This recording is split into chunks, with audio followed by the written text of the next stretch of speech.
अमित शाह से मिलने पहुंचे चिराग पासवान। पटना में अमित शाह और चिराग पासवान की मुलाकात हुई। प्रत्याशी उतारने के बाद पटना में ये बेहद महत्वपूर्ण मुलाकात है। अमित शाह के 3 दिवसीय बिहार दौरे का आज आखिरी दिन है, आपको बता दें। और इससे पहले चिराग पासवान से मिले हैं और उससे पहले मुख्यमंत्री नीतीश कुमार से भी कल मुलाकात हुई थी। कहा जा रहा है कि ये 3 दिन का बिहार दौरा कहीं ना कहीं जो पैच थे एनडीए में उसको ठीक करने के लिए बहुत ज़्यादा ज़रूरी थे। और अमित शाह से मिलने पहुंचे चिराग पासवान।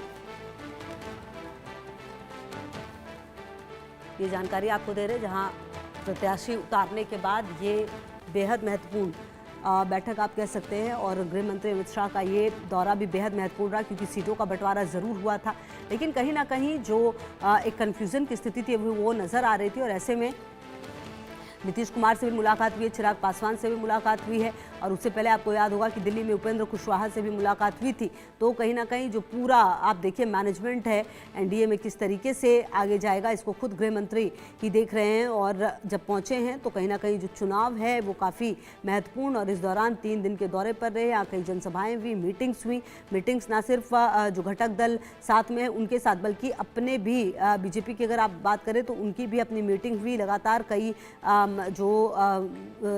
अगर आप देखें इस पूरे यहाँ पर जब से सीट का ऐलान हुआ था तब से थोड़ी कन्फ्यूजन की स्थिति ज़रूर नज़र आ रही थी। और ऐसे में चिराग पासवान वो चेहरा जिन पर नज़र लगातार बनी हुई थी। और ऐसे में जब सीटों का बंटवारा हुआ उसके बाद मिलने पहुँचे हैं। और जब मिलने पहुँचे तो ये मुलाकात काफ़ी महत्वपूर्ण रही, ये भी कहा जा रहा है। गृह मंत्री अमित शाह मुलाकात हुई है। और आपको ये भी बता दें कि 3 दिन के दौरे पर रहे, इस दौरान कई जनसभाओं को भी संबोधित किया। इसके अलावा जो नीतीश कुमार से मुलाकात है वो भी हुई है।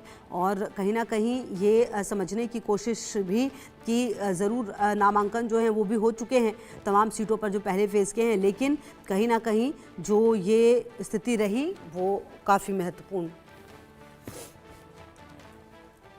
वहीं अमित शाह से मुलाकात के बाद चिराग पासवान ने कहा हम मिलकर मजबूत हो रहे हैं, पीएम मोदी के लक्ष्य को पूरा करूंगा। महागठबंधन पर चिराग ने निशाना भी साधा है। 90 के दशक से ज़्यादा समय पलायन, 90 के दशक में सबसे ज़्यादा पलायन हुआ, ये भी कहा चिराग पासवान ने। एनडीए गठबंधन के साथ महागठबंधन में सिर्फ टवल है, हम 100% स्ट्राइक रेट देंगे, ये भी चिराग पासवान कह रहे हैं। देखिए, आज केंद्रीय गृह मंत्री आदरणीय अमित शाह जी बिहार के दौरे पर हैं।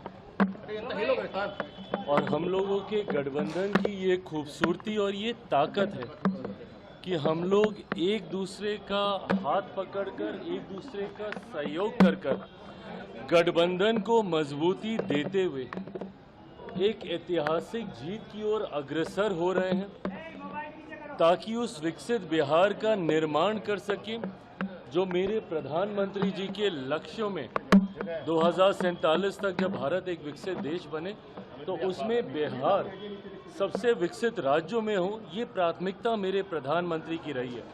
तीसरी बार सरकार बनने के बाद जिस तरीके से प्रधानमंत्री जी साल भर के भीतर 11 बार बिहार आ चुके हैं, ये दर्शाता है कि उनकी प्राथमिकता में किस तरीके से बिहार और बिहारी हैं।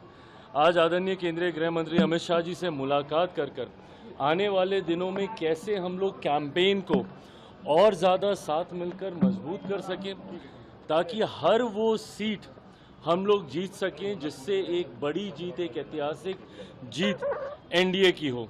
और ये होना भी है जिस तरीके से महागठबंधन में सिर्फ टव्वल चल रहा है। एक दूसरे के घटक दल के प्रत्याशी अपने ही प्रत्याशी के सामने उन्होंने नॉमिनेशन किया है। तो एक तरफ एक कन्फ्यूजन वाला गठबंधन है, दूसरी तरफ एक ऐसा गठबंधन है एनडीए वाला जिसमें इतनी सहजता से सब होने के बावजूद भी हर रोज़ हम लोग यही प्रयास करते हैं कि किस तरीके से इस गठबंधन के स्वरूप को और मजबूत और खूबसूरत किया जाए। इसी उद्देश्य के साथ आज गृह मंत्री जी के साथ भी मुलाकात। और शैलेंद्र की मौजूदगी हमारे साथ है इसी खबर पर। शैलेंद्र, देखिए कहीं ना कहीं जब अमित शाह पहुंचे थे तो ये तो तय था कि 3 दिन के दौरे में काफ़ी बड़े फैसले हो सकते हैं। और मुलाकात नीतीश कुमार से भी हुई, मुलाकात चिराग पासवान से भी हुई। और जब मुलाकात हुई तो सब कुछ बहुत पॉजिटिव लग रहा है। और एनडीए में जो भी पैचेस थे वो कम से कम अभी ऐसा लग रहा है कि सब कुछ ठीक है एनडीए में।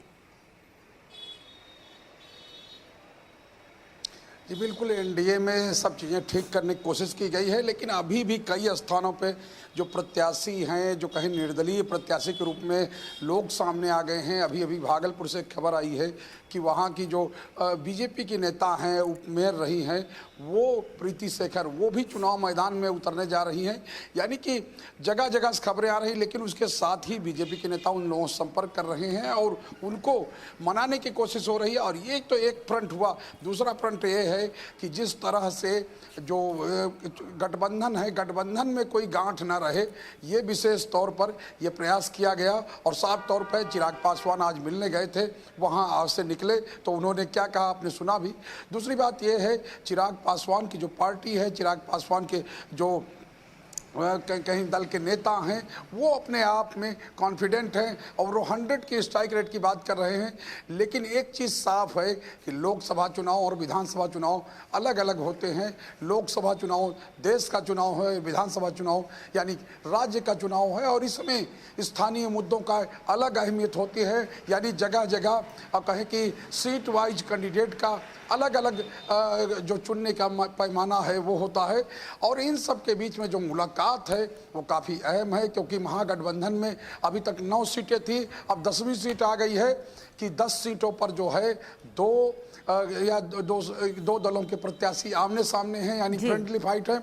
और जिस तरह से कांग्रेस के प्रदेश अध्यक्ष ने एक कहा कि दलित को लेकर, दलित अब दबेगा नहीं, डरेगा नहीं, एक ट्वीट कर दिया है। उसके बाद ये माना जा रहा है कि वो जो है बिल्कुल अपने ये स्टैंड पर कायम है। दूसरी बात उन्होंने एक और महत्वपूर्ण कही है, जो महागठबंधन के नेता हैं, राजेश राम प्रदेश अध्यक्ष हैं, उन्होंने ये कहा है कि अब सब जिम्मेदारी कोऑर्डिनेशन कमेटी यानी जो उसके मुखिया हैं, मुखिया का मतलब तेजस्वी यादव आरजेडी के नेता हैं, तो प्रदेश के नेता प्रतिपक्ष हैं, पूर्व मुख्यमंत्री हैं, सीधे तौर पर उन्होंने अपनी गेंद जो है तेजस्वी के पाले में डाल दी है।